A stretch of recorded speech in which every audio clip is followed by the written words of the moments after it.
So, you killed Morello. That must have felt good, huh? We celebrated.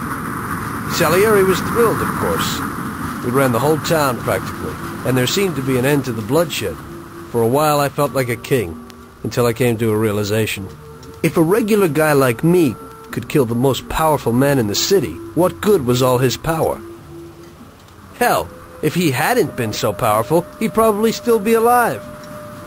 It seemed to me that no matter how strong someone was, there was always somebody stronger to take them out. So where did that intuitive thought take you? Greediness is bullshit. When you have no money, you think that a few bucks a month will be enough.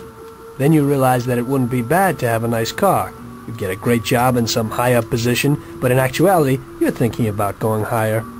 Before you know it, you want to be the President of the United States, and you want to win the war against the Germans. Luckily, that won't happen.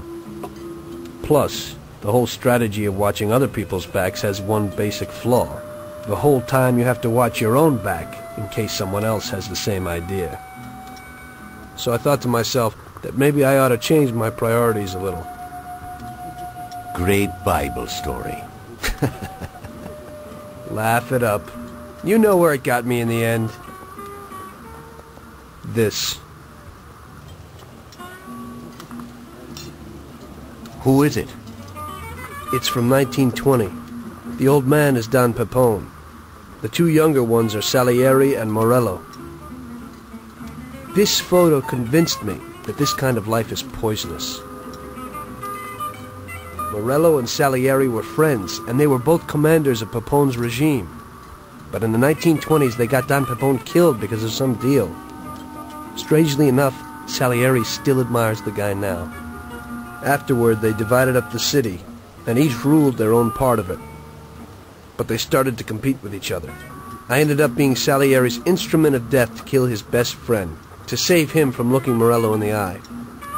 It occurred to me that my friends and the people I loved were the same. Someday I'd turn to Paulie and be looking straight down the barrel of a gun. I couldn't be sure of anybody, above or below me.